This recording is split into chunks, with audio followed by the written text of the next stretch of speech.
(24/3/2019) నుంచి 30/3/2019 వరకు కుంభరాశి వారికి వారఫలాలు ఈ రకంగా ఉన్నాయి. వారఫలాలు కనుక చూసినట్టయితే బుధ శుక్రులు కుంభరాశిలో సంచరిస్తున్నారు. ద్వితీయంలో రవి, చతుర్థంలో కుజుడు, పంచమంలో రాహువు, లాభంలో శనికేతువులు, 29వ తారీఖున దేవగురు అయినటువంటి బృహస్పతి. ఇంతకంటే భాగ్యమైనటువంటి సమయం కుంభరాశి వారికి భగవంతుడు ప్రసాదించాలంటే చాలా కష్టమే. ఈ సమయంలో రాజ్యపద ప్రాప్తి, ఎలక్షన్స్ కూడా ఉన్నాయి కాబట్టి ఎలక్షన్స్లో నిలబడ్డటువంటి వాళ్ళు రాజపద అంటే మంచి అధికార ప్రాప్తిని పొందాలి అని అనుకున్న వాళ్ళకి ఇది ఉత్కృష్టమైనటువంటి సమయం. ఇటువంటి సమయాన్ని సద్వినియోగం చేసుకునేదానికి ప్రయత్నం చేయాలి. కుంభరాశి వారికి ఇంతకు మించినటువంటి సమయం దొరకటం అనేది చాలా చాలా కష్టమైనటువంటి పరిస్థితి. సప్తమాధిపతి అయినటువంటి రవి ద్వితీయంలో సంచరిస్తున్నాడు, అంటే భార్య మూలకంగా ధనలాభాన్ని ఇస్తున్నాడు. పంచమంలో రాహువు, లాభంలో 3 గ్రహాలు, చాలా గొప్ప గ్రహాలు, శనికేతువు, గురువు, ఈ ముగ్గురు కూడా సంచరిస్తున్నారు.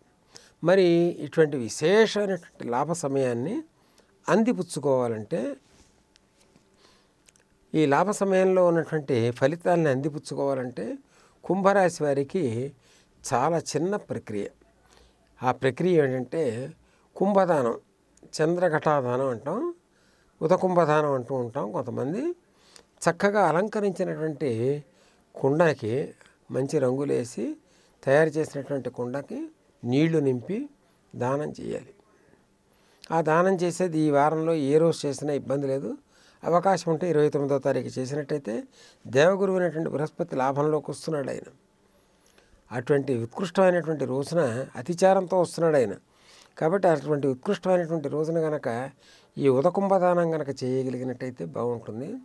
అదేవిధంగా కుంభరాశి వారు అవకాశం ఉంటే, ఎందుకంటే వేసవి మొదలవుతోంది కాబట్టి ఈ చలివేంద్రాలకి సంబంధించి చిన్న చిన్న ప్రక్రియలు జలదానం చేయటం అన్నమాట. ఈ జలదానం చేసే దాంట్లో పాలు పంచుకున్నా, చేసేదానికి అవకాశాన్ని తయారు చేయించిన, లేకపోతే చేస్తున్న వాళ్ళకి సహాయపడ్డా, ఇవన్నీ కూడా కుంభరాశి వారికి ఉత్కృష్టమైన స్థితిని తప్పనిసరిగా జీవితంలో అందించి తీరతాయి. కుంభరాశి వారి కంటే భాగ్యవంతులు ప్రస్తుతం ఈ 12 రాశుల్లో ఇంకెవరు లేరు. ఆ కారణం చేత కుంభరాశి వారికి ఇచ్చినటువంటి వరాలు ఇన్ని అన్నీ కాదు, అటువంటి వరాలను అందిపుచ్చుకోవాలి. ఇంకో చిన్న ప్రక్రియ కూడా చేయొచ్చు కుంభరాశి వారు.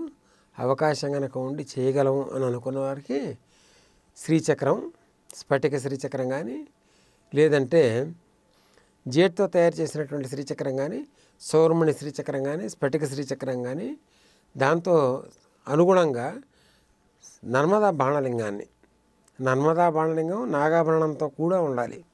అటువంటి రెండింటినీ కనుక పక్కన పెట్టి ఈ రెండింటికి కూడా జలాభిషేకం కనుక చేయగలిగినట్టయితే కుంభరాశి వారికి అత్యంత అనుకూలమైనటువంటి పరిస్థితిని ఇది అందజేస్తాయి.